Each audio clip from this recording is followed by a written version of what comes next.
Assalamualaikum warahmatullahi wabarakatuh, sahabatku para petani sawit, apa kabar? Semoga kalian selalu dalam keadaan sehat walafiat dan selalu dalam lindungan Tuhan yang Maha Kuasa tentunya, amin. Teman-teman, pada video kali ini kita akan belajar tentang filosofi bambu dan tentunya nanti apa sih kaitannya dengan berkebun kelapa sawit. Nanti kita akan uraikan di sini. Nah, teman-teman, tahukah kalian apa itu definisi dari filosofi bambu? Nah, bambu ini hidupnya dari mulai 0 sampai 5 tahun itu pertumbuhannya tidak begitu signifikan. Dia itu akan lambat tingginya. Kemudian setelah 5 tahun ke atas dia akan tumbuh semakin cepat.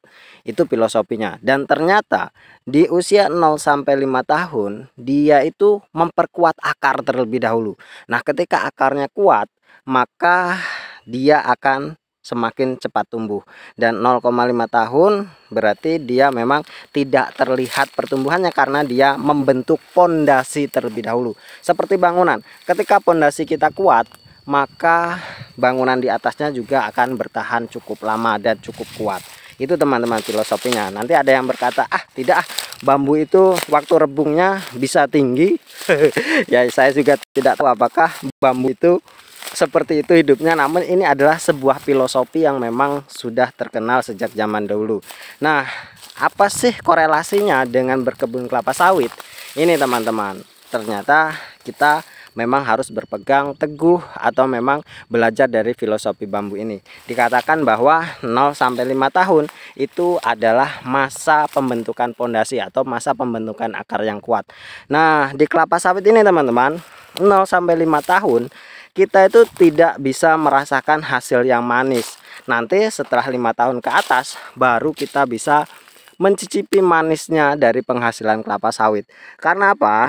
Ketika 0 sampai 5 tahun tentunya penghasilan yang kita dapatkan dari kelapa sawit belum berimbang dengan pengeluaran yang akan kita keluarkan atau biaya yang akan kita keluarkan. Nah, dari itu kita harus benar-benar membangun pondasi yang kuat. Nah, cara membangun pondasi yang kuat itu seperti apa? Tentunya yang pertama kita harus memang benar-benar mengerti betul bagaimana tata kelola berkebun kelapa sawit yang baik dan benar, teman-teman. Itu teman-teman, lumayan cukup panas hari ini. Jadi karena terik matahari, saya baru selesai dari pekerjaan saya dan kebetulan mampir di kebun saya ini, teman-teman. Jadi saya bukan niat ke kebun ya hari ini. Jadi teman-teman, itu intermezzo saja. Dan tentunya seperti bambu, kita tidak akan terlihat sukses ketika 0 sampai 5 tahun. Itu namanya masa-masa perintisan. Jadi teman-teman, di 0 sampai 5 tahun itu harus benar-benar sabar betul. Harus benar-benar ekstra mengeluarkan sesuatu yang memang terkadang membuat kita jengah, seperti tentunya adalah biaya.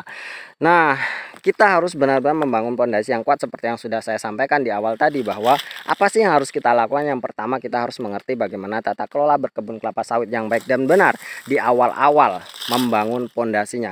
Kalau ketika kita gagal di 0 sampai 5 tahun, kita akan gagal selamanya, teman-teman. Dan tentunya sawit ini bukan tanam sawi yang hanya 3 bulan bisa panen kemudian bisa tanam lagi.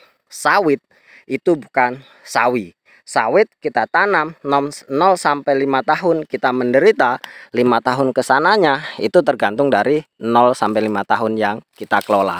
Kalau kita gagal di 0 sampai 5 tahun, kita akan gagal seterusnya. Tapi kalau kita sukses di 0 sampai 5 tahun, kita akan mencicipi suksesnya, manisnya, suksesnya kehidupan. Itu pasti terjadi. Nah, itu yang pertama, kita harus paham betul bagaimana tata kelola berkebun kelapa sawit. Yang kedua, sub dari tata kelola itu apa? Ya, kita harus menggunakan benih yang benar, benih yang baik. Ya terserahlah, mau pakai benih unggul, mau pakai benih abal-abal, mau pakai benih cabutan, mau pakai benih mariles dan lain sebagainya. Itu hak masing-masing, terserah mau menggunakan. Yang penting benihnya bagus, teman-teman, hasilnya bisa dipastikan bagus. Kalau memang kita tanam 1 hektar misalkan seperti ini, nah di 0 sampai 5 tahun itu adalah masa pendeteksian, teman-teman, apakah sawit yang kita tanam itu bagus atau tidak. Kalau ada bunga jantan, kalau ada buah landak, tebang, ganti dengan benih yang baru. Kalau masih ada, tebang lagi sampai akhirnya 100% kebun kita itu bisa berproduksi secara baik. Kalau memang kita memerlukan benih yang bagus atau harus menggunakan benih unggul, lakukan. Kalau kita percaya dengan benih unggul, kalau kita percaya dengan benih Mariles, lakukan. Yang penting ketika ada yang tidak berproduksi secara baik, ganti. Jadi 0 sampai 5 tahun itu menentukan. Jadi kita deteksi dulu mana kebun yang tidak baik, mana batang yang tidak baik, kita ganti dan kemudian kita meneruskan perjalanan kita lagi untuk melanjutkan sisa-sisa dari kesuksesan kita. Itu teman-teman. Yang kedua, masalah pemupukan. Nah, ini biasanya adalah hal yang yang diremehkan bagi para petani soal pemupukan. Banyak contohnya orang-orang yang memang melakukan pemupukan secara rutin, melakukan perawatannya secara baik, itu hasilnya luar biasa teman-teman, sangat-sangat luar biasa kebunnya. Bahkan 1 hektar bisa sampai 2 ton per bulannya, atau bahkan hingga 3 ton per bulannya per hektarnya. Itu bisa kita capai asalkan memang pondasi awalnya di 0 sampai 5 tahun itu memang benar-benar kita lakukan pemupukan secara baik dan benar.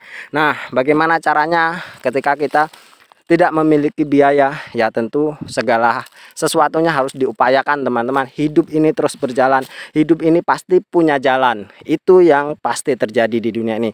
Tidak ada kata menyerah bagi seorang pejuang. Itu yang harus kita tanamkan dalam hati kita. Tidak ada rasa mengeluh bagi orang yang memang terus ingin berpeluh. Itu teman-teman.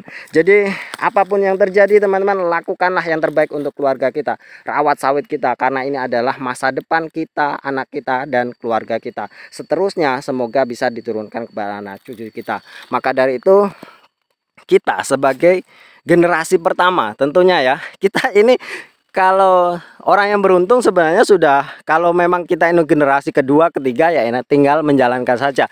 Nah, yang jadi permasalahannya kita ini adalah generasi pertama teman-teman, atau first generation. Jadi ketika kita ini adalah generasi pertama, ya kita yang harus berjuang keras bagaimana caranya kita memiliki pondasi yang kuat untuk kebun kita.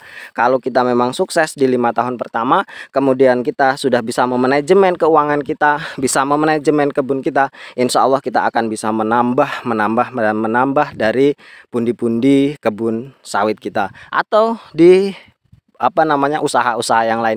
Tentu kita sendiri yang bisa menggali potensinya teman-teman. Apakah kita ini cocok di kebun, apakah kita ini cocok di dagang, itu nanti akan mudah teman-teman mengaturnya ketika memang budget kita itu ada. Tapi kalau budget kita tidak ada, ya kita tidak bisa mengembangkan usaha kita ke jalur yang lain. Jadi dari itu teman-teman, benang merah apa yang ingin saya sampaikan dalam video ini adalah kita harus benar-benar merawat sawit kita di usia 0 sampai 5 tahun. Gunakan benih yang baik, lakukan pemupukan yang baik, kemudian nanti hasilnya juga akan baik. Lakukan dengan sepenuh hati dan dengan rasa bahagia, dengan tekad batu semangat api yang selalu kita tanamkan dari dalam diri kita, sehingga nanti kita akan mendapatkan sesuai dengan apa yang kita impikan. Itu teman-teman. Mungkin hanya ini. Terima kasih atas perhatiannya. Semoga bermanfaat. Wassalamualaikum warahmatullahi wabarakatuh.